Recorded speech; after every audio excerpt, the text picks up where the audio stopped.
అన్ని రకాల వస్త్రాలపై up to 66% of. అది నిమ్స్లో పరిస్థితి. మా ప్రతినిధి రాధిక గాంధీ హాస్పిటల్ నుంచి జాయిన్ అవుతున్నారు. గాంధీ ఆసుపత్రిలో పరిస్థితి ఏ విధంగా ఉంది?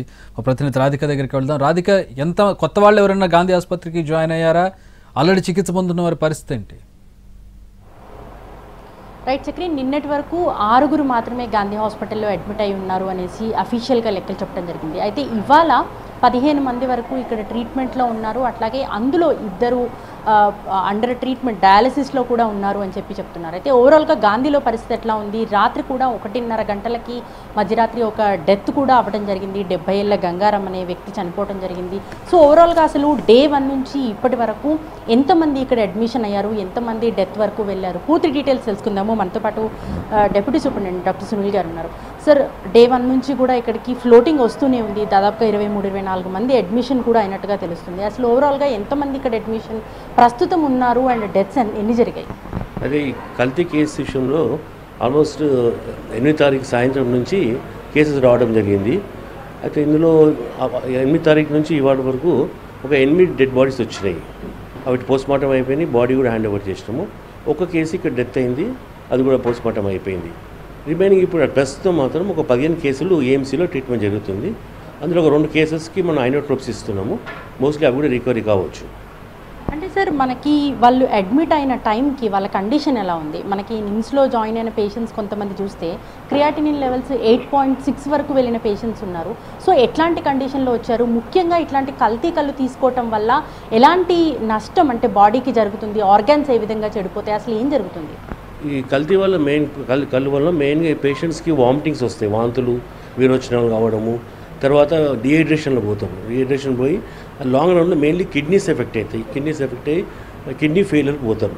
కరెక్ట్గా ట్రీట్మెంట్ చేయకపోతే మనము ఏమైతే కిడ్నీ ఫెయిల్యూర్ పోతారు, మన డయాలసిస్ కూడా ఇవ్వాల్సి వస్తుంది. ఇప్పుడు మనకు వచ్చే కేసెస్లో కొన్ని కేసెస్ సీరం క్రియాటినిన్ చాలా ఎక్కువ ఉంది. సుమారు 8. నార్మల్గా అయితే మనం 1 లోపల ఉండాలా. కొన్ని కేసులు 2, 3, కొన్ని కేసులు 8 కేసులు ఉన్నాయి. కానీ అవి కేసులు కూడా డయాలసిస్ చేస్తే ఇంప్రూవ్ అయిన కేసులు ఉన్నాయి చాలా మటుకు.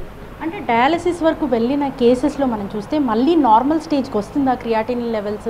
కిడ్నీ ఫంక్షనింగ్ అనేది నార్మల్గా జరుగుతుందా దీని తర్వాత, ట్రీట్మెంట్ తర్వాత? డెఫినెట్లీ మనం టైమ్లీ డయాలసిస్ చేసి రెగ్యులర్గా ఫాలోఅప్ చేస్తే చాలా మటుకు కేసులు రికవర్ అయిపోతాయి. ఇప్పుడు ఇవన్నీ కేసెస్ కూడా 15 కేసెస్ కూడా అవి రికవరీ అవుతున్నాయి. కాకపోతే 1-2 కేసులు కొన్ని సీరియస్ ఉన్నాయి, చెప్పలేము. మనం జనరల్ బాడీ ఇక్కడ ఏజ్ వల్ల దానివల్ల కొద్ది రెసిస్టెన్స్ తక్కువ, కొన్ని బ్యాడ్ కావచ్చు కేసెస్. రైట్, ఇక్కడ చనిపోయిన వారిలో మీరు చెప్తున్న ప్రకారం 8 కేసులు అని చెప్తున్నారు. 6 కేసులు అండ్ రాత్రి కూడా ఒక డెత్ జరగడం జరిగింది. సో బ్రాడ్ డెత్గా వచ్చారా, లేకపోతే ఇక్కడికి వచ్చిన తర్వాత అండర్ ట్రీట్మెంట్లో ఉండగా మరణించారా? అసలు ఏం జరిగింది? టోటల్ 6 కేసులు, 5 బ్రాడ్ డెడ్ వచ్చాయి. ఒకటేమో ఇక్కడ నేను రాత్రి మరణించింది గంగారాం అనే పేషెంట్. ఆ 5 కూడా బాడీస్ వేరే హాస్పిటల్ నుంచి వచ్చినాయి ట్రీట్మెంట్. అవి నిమ్స్ నుంచి కొన్ని వేరే ప్రైవేట్ హాస్పిటల్స్ వచ్చినాయి. ఒకటి ఇక్కడ చనిపోయింది. అవన్నిటికీ పోస్ట్మార్టం చేసినాము. దాని రిపోర్ట్స్ మనకు 1 మంత్ పడుతుంది యాక్చువల్లీ.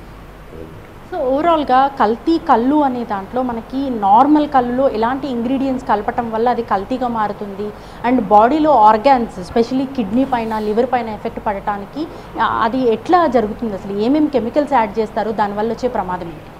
ఈ మెయిన్గా ఏంటంటే కల్తీ కళ్ళలో వాళ్ళు చాలా డ్రగ్స్ ఏంటంటే కాంపోజ్ ఒకటి, క్లోరోఫామ్ అవి, ప్లస్ కొన్ని కలర్ వస్తుంది యూరియాల్ అండ్ డ్రగ్స్ వాడతారు.